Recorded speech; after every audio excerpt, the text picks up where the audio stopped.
All right, our next speaker is Dr. Conlon. She's an associate professor of environmental epidemiology at the University of California, Davis. She is also the co-director of the Climate Adaptation Research Center. Dr. Conlon's research centers on health impacts of climate change with a focus of environmental epidemiology, spatial temporal exposure assessments, and adaptation strategies for protecting vulnerable populations for climate-related health risks. Prior to joining UC Davis, Dr. Conlon worked as an epidemiologist at the CDC's Climate and Health Program. Her academic qualifications include a PhD from the University of Michigan and MPH from Emory University. Her postdoctoral work at the National Center of Atmospheric Research further deepened her expertise in climate and health. Dr. Conlon's research has been funded by the National Institute of Health, including the National Institute of Aging and the National Institute of Environmental Health Sciences. These projects explore the impacts of climate change on vulnerable populations, particularly how extreme events like heat waves and wildfires disproportionately affect older adults, young children, and pregnant populations. By combining epidemiologic data with climate models, her work aimed to create tools that help public health officials predict and mitigate these risks, ensuring targeted interventions for vulnerable populations.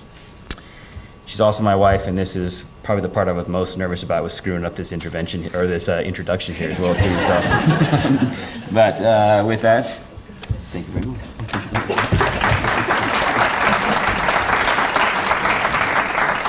I might need an intervention. I have a lot of slides, but I'm excited to get through them because I think that they're really complementary to what we've already seen. You might recognize these climate stripes. These are not for Boise, these are for the globe. And it's unsurprising that in more recent years we see very, very high temperatures, which are represented by those red stripes. The proverbial, I have no disclosures. So I'm an environmental epidemiologist. I have been studying climate and health for almost 20 years now. I hate that I had to do that math, but that's the reality. And when I moved to the West Coast, it became very clear that you can't think about living in the West without thinking about wildfires. This figure comes from the Intergovernmental Panel on Climate Change, which is this group of scientists that meets about every 4 to 6 years and says, what is the state of our science, or what is the state of science on climate change? And this figure is called the burning embers figure, and there are a few of them, but I just want to draw your attention to the box that's highlighted on wildfire increase. And what it's showing through that progression of colors from white all the way to purple, what our risks are in the future of that particular climate hazard happening and at certain temperatures. So on the left or on the y-axis, we have our change in temperature over time. And what we can see is that where we are at right now is at a little over 1.2 globally, and we see about a moderate risk of wildfires happening. I'm going to go through some slides that show evidence of the health impacts of wildfires and wildfire smoke. And I want you to keep in mind how this burning ember changes as temperature changes. We really start to see what they're calling high to very high impacts of wildfire around the 2.5 degrees change, which is what the projections indicate if we continue on the path that we are on.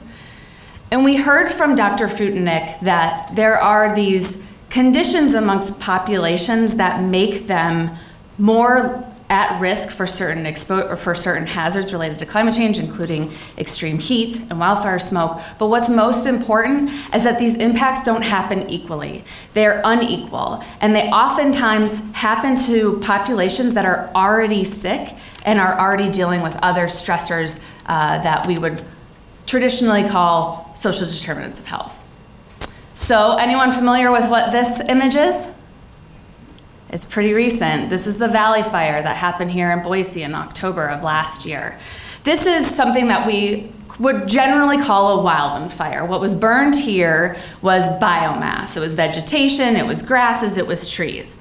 We see white smoke. It got really close to homes, but it was taken out before it actually had some impact in burning structures.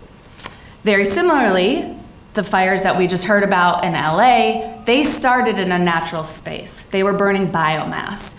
But as the winds picked up, they moved more into areas where people are living, and firefighters had to help people evacuate. We saw more and more homes and structures being burned. With all of the content that is in a house, you can imagine what was actually being burned. It wasn't just one or two, it was 10,000 structures. Over 200,000 people were evacuated from these fires. And it decimates huge coastal communities, right? Here we see Pacific Palisades, just completely gone. And it was alluded to, but what is in the smoke from a wildfire, it's not just the biomass that's burned, right? When we're talking about what we just saw, a wildland-urban interface, or a WUI fire, is the burning of all the things that surround us in our built environment spaces. And so we talk about this generally as particulate matter. So particulate matter, we're very interested in from a health perspective, because as you can see, it's very, very small. It is, PM 2.5 is generally what we study, also known as fine particulate matter. I'll show some results from a study that I'm working on where we're looking at ultrafine particulate matter. And why it's very dangerous is because because they're so small, it can get real deep into the lung. And cause these pathways of inflammation. And while I am by no means a biologist or a clinician, I know one who is, so I often ask him to explain some of these things to me. But what we do know is that it is not good for our lung health. So through these pathways of exposure, we see airflow obstruction and harm to the lung tissues. So as an epidemiologist, I have to defend a lot of the research that we do. I know as clinicians, you tend to be gravitating towards randomized controlled trials for evidence on how you're going to go about your practices. Well, it's really challenging to study wildfires as an epidemiologist because they oftentimes happen in short periods of time. They often aren't very easily predictive, so we have to rely on retrospective studies, and we rely on administrative data. So we're using EMRs, we're using death certificates, and this is the same process that we see for heat epidemiology. So we are very dependent on data that is giving us proxies or indirect information about who is impacted. And so if we're getting, as you see at the top of that triangle, just information about deaths and hospitalizations and maybe some ED visits, we're really not getting what is likely to be the full picture of who is being impacted when it comes to these exposures. I'll talk in more in detail about some of these impacts, but I just want to highlight, we do have a growing evidence of the impacts of wildfire smoke on a variety of health outcomes, ranging from impacts on asthma all the way to anxiety and PTSD. This figure on the bottom is the AQI. If you're not familiar, you might want to familiarize yourself with the air quality index. What this does is it gives us an indication of what pollutants are in the air, and for clinicians, this is really valuable because you'd want to be using this or at least have some situational awareness of what the air quality is when you're visiting with patients who might have some of the underlying conditions that we generally consider to be most vulnerable to wildfire smoke exposure.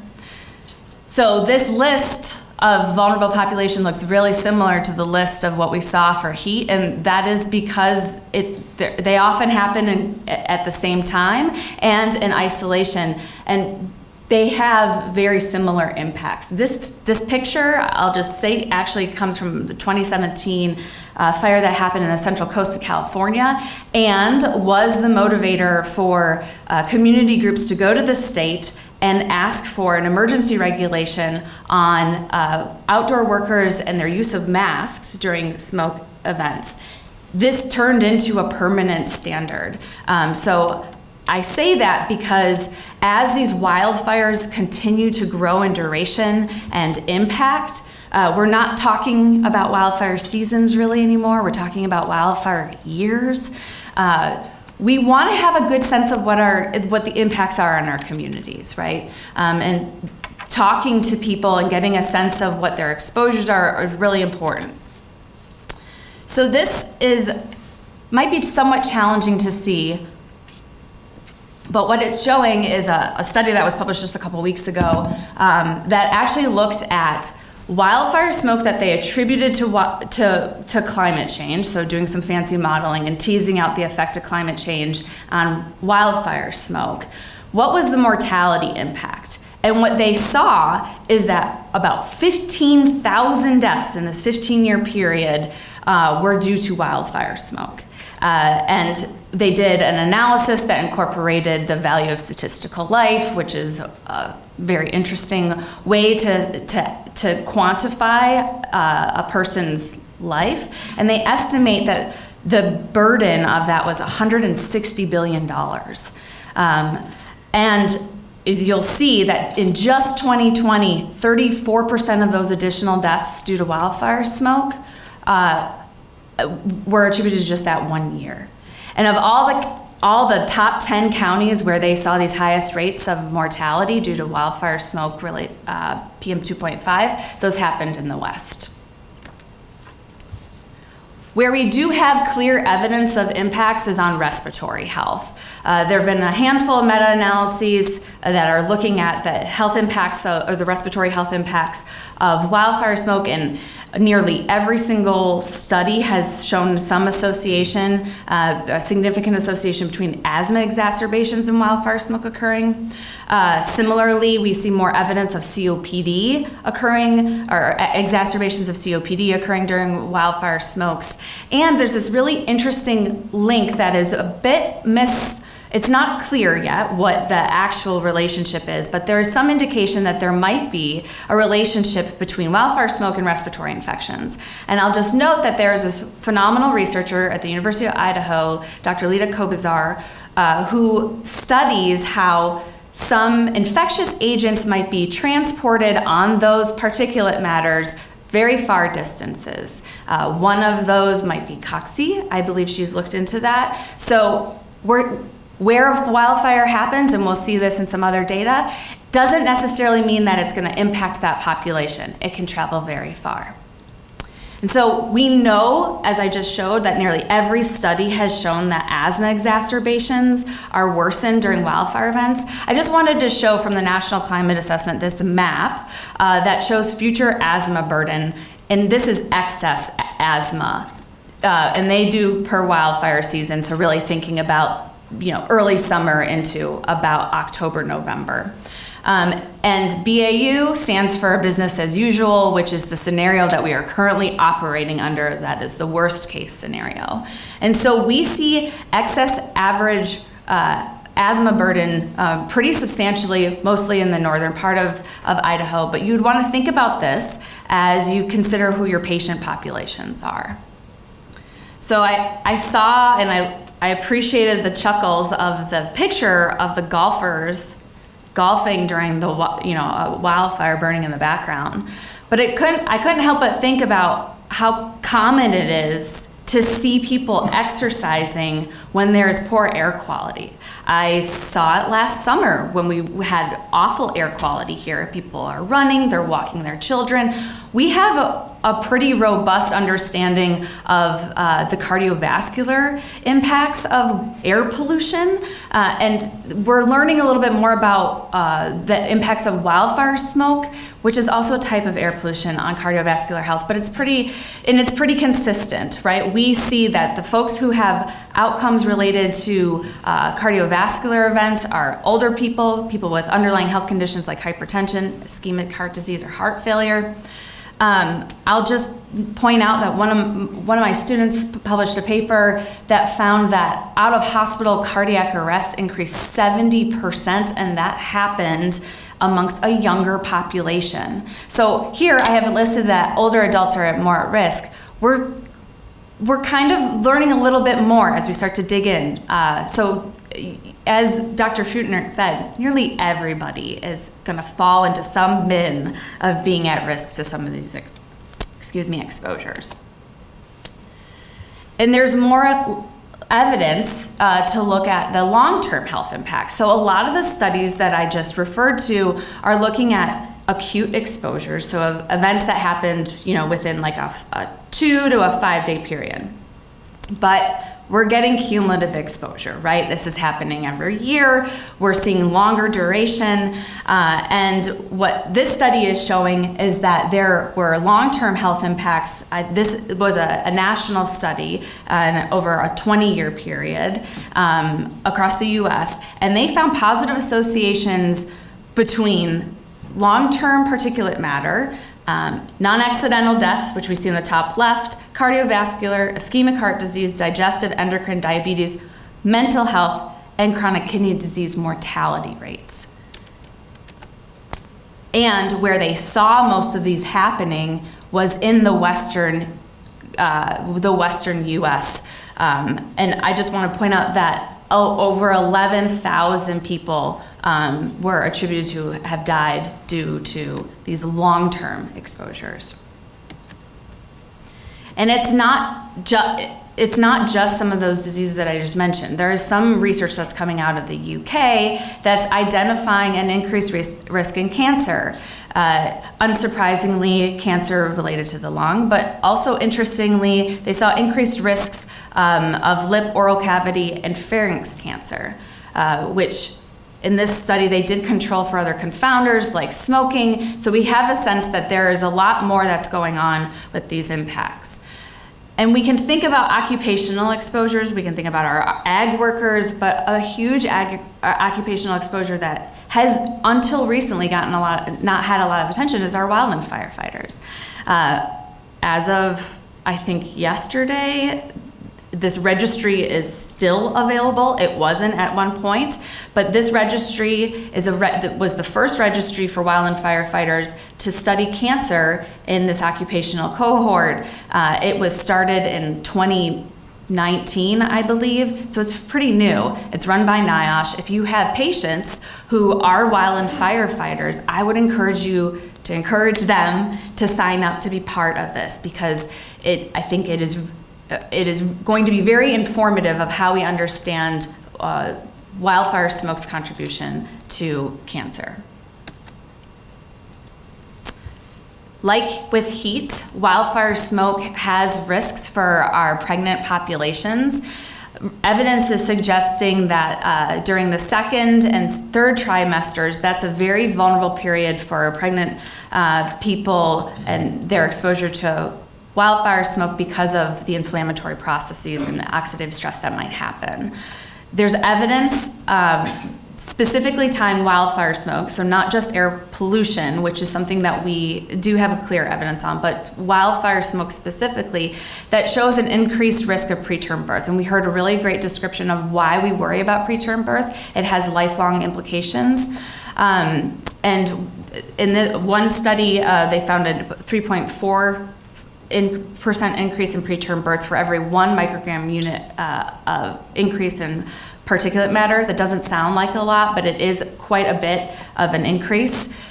We also see studies that identify low birth weight with those same units of increase. And our young folks are very much at risk when there is wildfire smoke exposure. So young people have very immature lungs. Those are developing over the course of much of their early life. They have higher respiration rates, and I believe higher surface area for the amount of air that they take in, which means that for the pollution that is getting into their lungs, they might have a higher concentration of that. We also see them spending a lot more time outdoors, hopefully, right?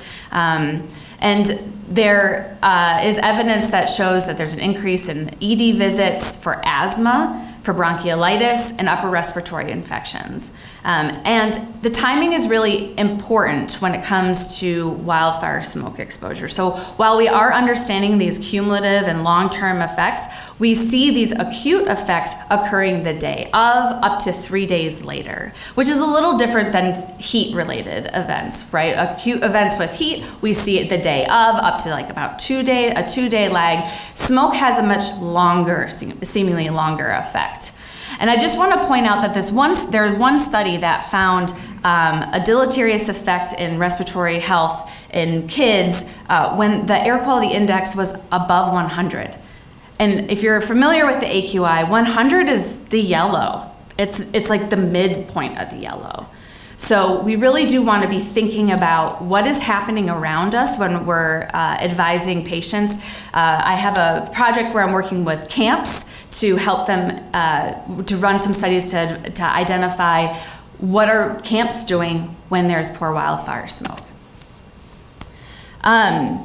This is a preliminary analysis from a study that is currently just recently been defunded by the EPA. But in this study, we had statewide linkages of developmental outcomes in a birth cohort in California. And we have millions of observations, so millions of patients thousands of people across California. And what we found was when we looked at linking air quality related to wildfire smoke and outcomes related to autism spectrum disorder, we saw that those pregnancies that were in the highest exposure rates had a 17% increase in having a child born with autism. This, as we know, is a very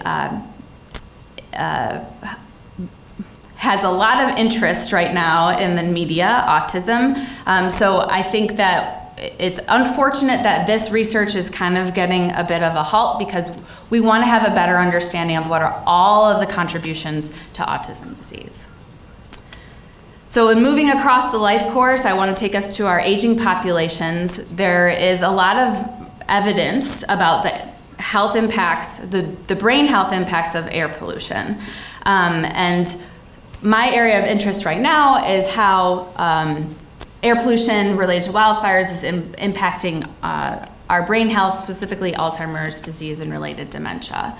And this is a paper that was recently published that looked at over 1 million residents in Southern California over a 12-year period. And they found that even with a few days of heavy smoke exposure, an increased risk in dementia. This study, while it was very large and had a large group of people, was for the most part homogeneous. It didn't have as much information about diverse populations. And we do see a slight increase amongst different race ethnicity groups. This is what the orange group or orange bar is showing. And so I point that out because I have a project that is looking amongst a very diverse population of Kaiser Northern California members to understand how their cognition and their brain health and risk for dementia are changing with air pollution, specifically related to wildfire smoke.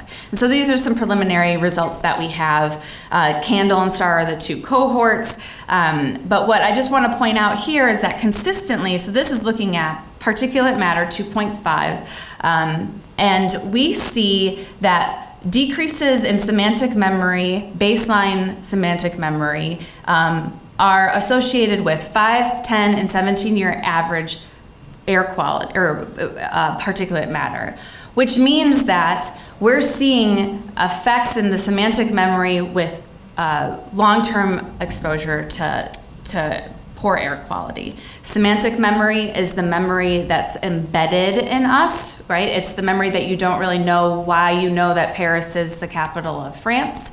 And we see this very similarly with when we use another estimate of air quality. So as I mentioned, particulate matter can get even smaller than PM 2.5. We have a model that looks at particulate matter 0.1, so these are called ultrafine particles. These are particles that are from combustion of our combustion vehicles, from biomass burning. And what's really cool is that we can actually look at tracers or specific measures of wildfire smoke and see how wildfire smoke in just general wildfires and fires that happened in the WUI, or the wildland-urban interface, which is what we're seeing a lot more of, how those are associated with brain health. And so this is a study where we stratified by race. In this first panel, you can see that across these different race categories, we don't really see any effect of ultrafine particles on cognition. And I do just want to, I use a lot of forest plots. This is something that we use in epidemiology very frequently to show. If you see this bar, this 0, is indicating a null effect. And if you see a measure like this, that's to the left, then we indicate that there is a risk that's lower, or excuse me, this is the estimate of the effect moving in the deleterious direction, whereas to the right it would be protective. And so when we looked at those WUI fire particulate matter, we see among our non-Latino populations a deleterious effect across verbal episodic memory, executive function, and semantic memory. So this is really starting to give us a little bit more information about what is happening with the brain. And when we think about who is most at risk, we often talk about it in terms of vulnerability. So the social vulnerability is a measure. This was an index that was created by the CDC that measures a bunch of characteristics about a community, ranging from the language spoken at home, how many cars they have, education, a bunch of demographic variables. And so what we were really interested in is trying to understand what is the overlap between social vulnerability and wildfire smoke. And so this paper was published in the American Journal of Public Health, and on the top left we see social vulnerability increasing or decreasing across those blue populations where there is no smoke. But we use data from NOAA that provides us information about the low, medium, and heavy smoke. And we see that across much of the United States, where this intersection of vulnerability happens, high increases in vulnerability. So amongst those tracts or amongst those communities that had the highest social vulnerability, we saw almost a 350% increase in the average annual number of days above what they would expect. So because I also study heat, I'm really interested in what we call compound hazards, which is heat and smoke happening at the same time. I just want to point out that under the current scenario that we are experiencing, Ada County is projected to increase their extreme heat days, a day that's above 95 degrees, by upwards of 52 days per year by the end of the century. And so we did an analysis in California that said, let's take a look at where we see high heat and high smoke happening. And I just want to point out in this map right here on the right, that this is where we see those recurring events of high heat and high smoke happening. It's happening up near the border near Oregon, it's happening near Sacramento, and all throughout the Central Valley. And if you know anything about those are areas where we see impoverished communities, we see higher minority communities. But what's interesting is that we also started to see a lot more of these compound hazards happening in urban areas, unsurprisingly, because we're seeing a lot more increase in these WUI fires. And I just want to touch base briefly on what is the added effect of those two events happening at the same time. And so in another analysis that we did find that there were synergistic effects for exposures to both heat and smoke happening within a 4-day period. And I'll just point out here that we find that timing is really important. So this is a model that's showing that there's an increase in hospitalizations related to respiratory disease on days where it is hot, and then 3 days prior you experience high smoke. So we know that there is something happening with the timing of these relationships, which is really important because, again, as clinicians, as care providers, you have to have some sort of situational awareness about what your patient population is experiencing. I can't talk about wildfires without talking about mental health, but will just touch on it briefly because you'll get another lecture on this. We did a study following the 2017 California fires where we surveyed folks and asked about what their needs were immediately after the fire and about 6 months following.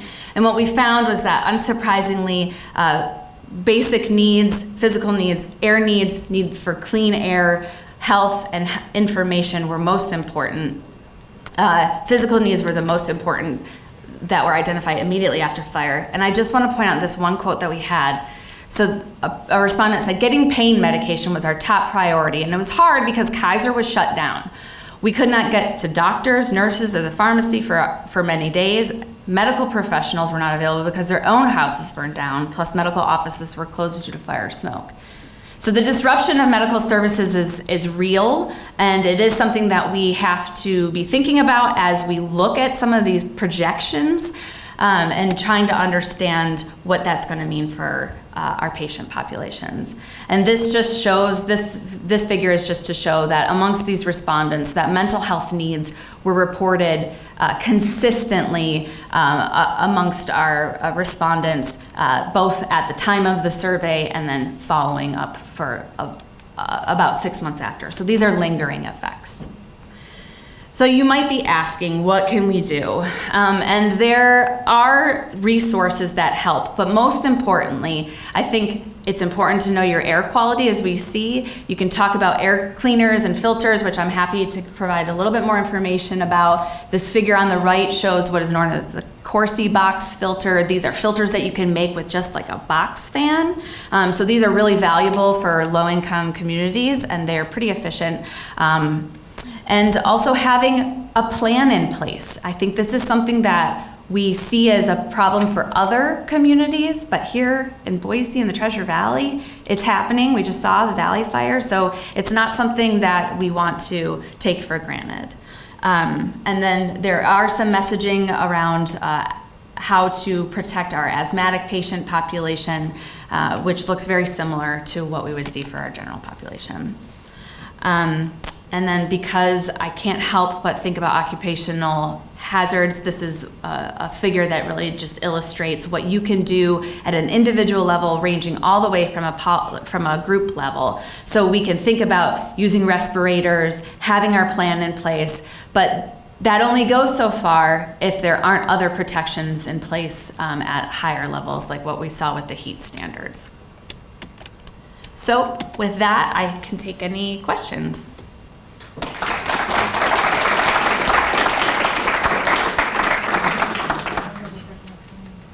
Hi, I'm Sarah Spidell. I lead the green team here at St. Al's.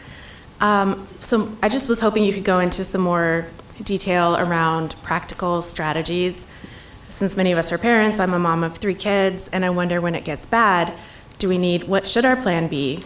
It's getting harder to escape to the mountains or drive somewhere and get better air. And if they're in school, should we be sending them with masks, as you mentioned, or sports are often canceled, but just wondering about more practical tips that you have to manage our new Yeah, lifestyle. and I think that, so your questions are really important because practically speaking, we're dealing with this now. And as a researcher, I want to say the evidence shows, but there isn't a lot of evidence yet, right? Like, there's not a lot of evidence that we can say this one type of intervention is the best for kids, for instance. I think that there is a lot of discussion across communities, like school districts, about how to handle high smoke days. A lot of what I have heard is there's discussion around, and this might be something that we could talk about in the afternoon session, having our schools and having community centers that are also known as clean air spaces, so that there are spaces for people to go or rely on, very, very much akin to what we see with a cooling center. So we see cooling centers being used, or malls, libraries being used as places for people to go cool down if they don't have air conditioning. A very similar idea to be used for air quality. Of the communities that I have worked with and studied, I don't believe that anybody has said, let's have our kids wear masks when there's poor air quality. I think that there's been more of an interest in saying, okay, let's not leave it at the individual level. Let's just protect our kids in their schools by making sure we have MERV 16 filters, the best filter that we can have, and cleaning them frequently. And that is a big piece. And I've heard others talk about the importance of maintenance. It doesn't sound like a very exciting idea, but it's really important. If your HVAC system is not well maintained, if your filters are not clean, and this doesn't just mean for you personally, but hospital systems. Anecdotally, when I was at Davis in 2020, we had really bad air quality from huge fires that happened in the Sierras. They were changing air filters in the hospital twice a week because they were just overloaded. So some of the logical protections that you would take if, say, you were sick are the ones that we would probably recommend during an extreme heat or extreme smoke event. I think the challenge is, and we don't really know yet, there hasn't been a lot of messaging from the public health space, and I don't know if there will be for a while, on what do we do in those intermediary spaces, right? Do we keep our kids inside? Do we not exercise outside when the AQI is 150? Meh. Right now, the general recommendation is to exercise, be outside at the days or the point of the day where it's lowest, and to use moderate, not excessive activity during those times.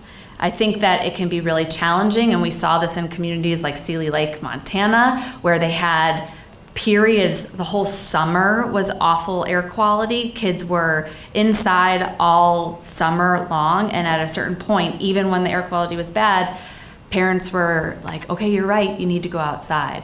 So I think we have to kind of use a balance of logic, but also use our evidence to help us make decisions about what might be safe, what's too much, what's too little. We don't know yet.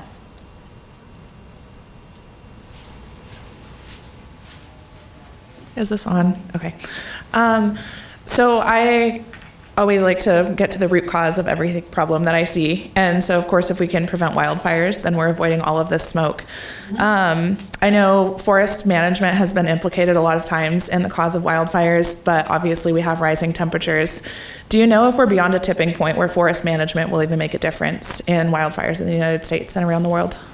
It might be a great question for Dr. Pierce. And please correct me if I'm wrong, Dr. Pierce. My understanding is that no, we're not at a tipping point yet, but the points that you bring up are really important. And there's a lot more effort, especially in California right now, to use things like prescribed burns, managed burns, to get rid of undergrowth that is going to only make the fuel for fires even worse. And so my understanding is that we have a lot of opportunity to intervene, but we don't want to wait too much longer. Dr. Pierce? Let's see, let me turn this off again. It's on. Okay. I actually am so impressed by your talk, so I want to follow up with some questions that I have about epidemiology.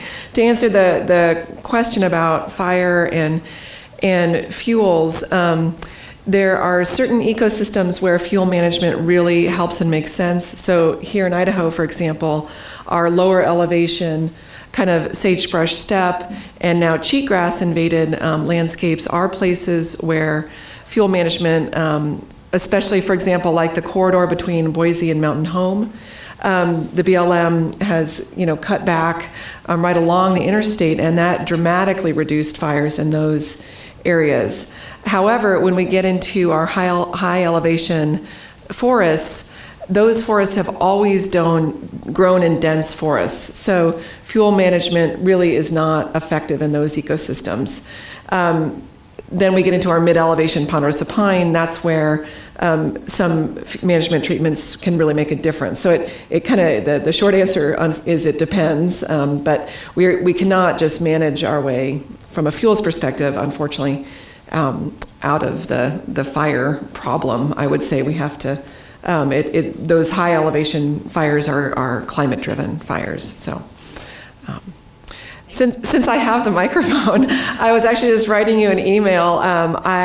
Your talk was amazing, and you're really tackling such a hard problem. I think, going from, say, a hurricane where it's very easy to say the X many people died in this event.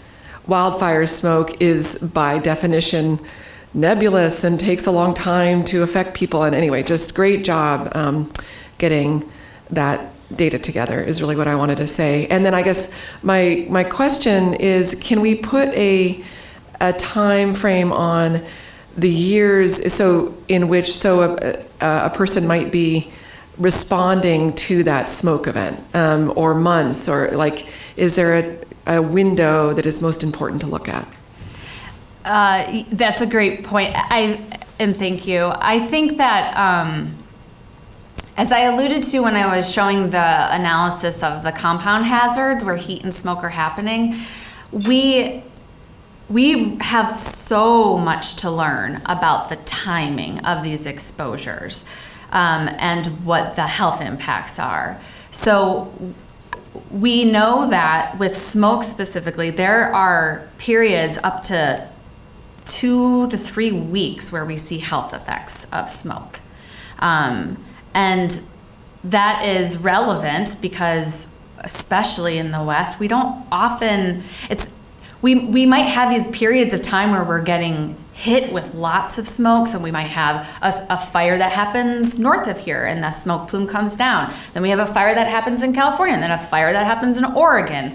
And so we might get these interrupted but continuous exposures of smoke.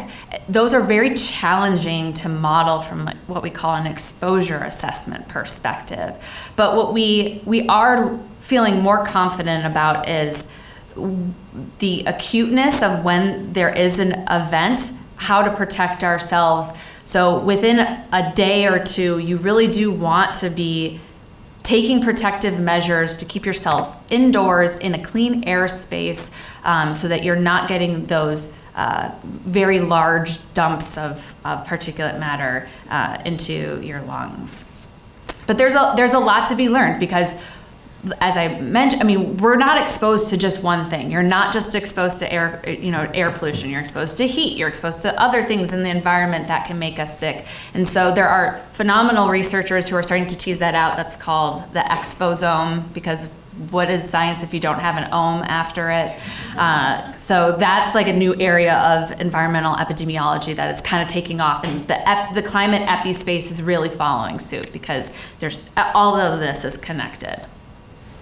I just have one really quick question to clarify, also about timing. I'm not sure if I understood you quite right when you were responding to Sarah's question, but is there a time of day that is typically following a pattern that's better to, is dusk or dawn better, or does that depend on the county you're in?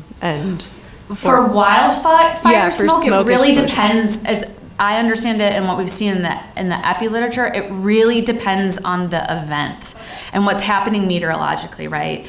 So there's all sorts of mixing that can happen at different times of the day because of temperature gradients.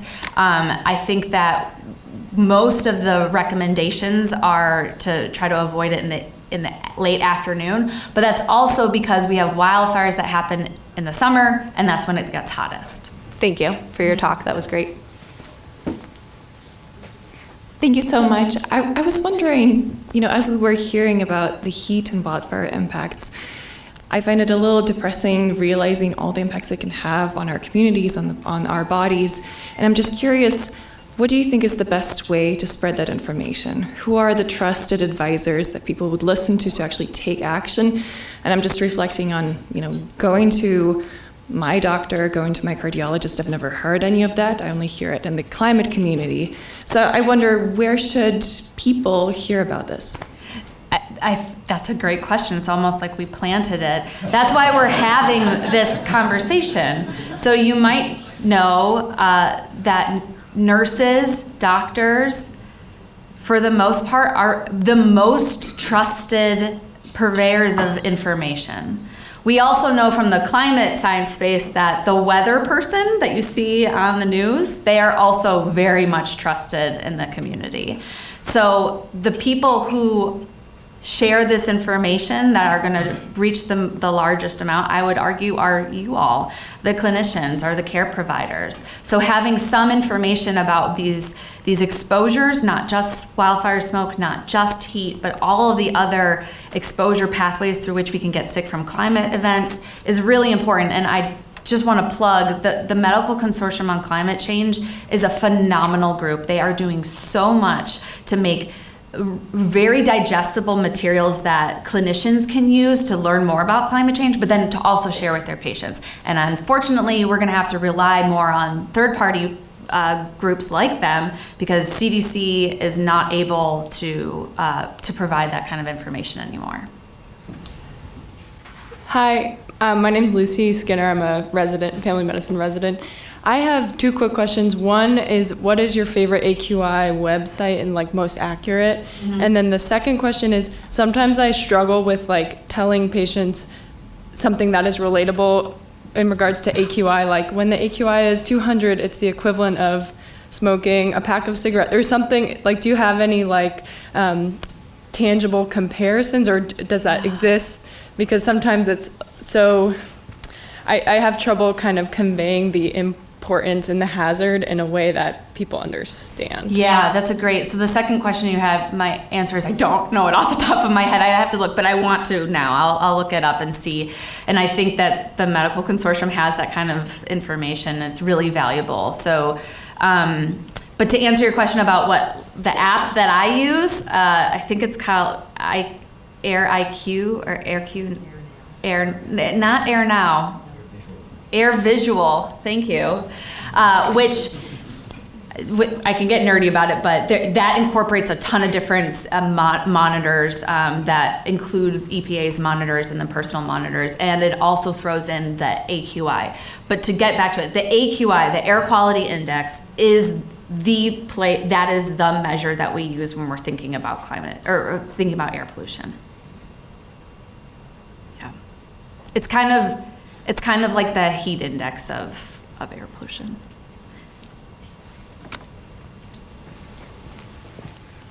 Do you have any recommendation around house filters when there's wildfire smoke in the air? Yeah, I do. I have to double check. So on the bottom right, so there are different types of house filters, right? Like you can have an air cleaner in the room. You can have one that's in your HVAC, and you can create one. The recommendation is that you have a MERV 13 filter or better.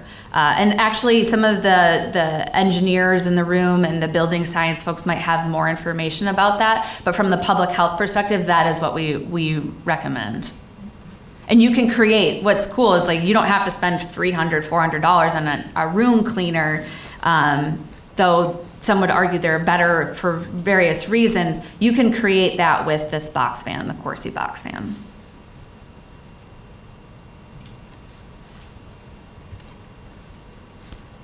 Okay. Thank you.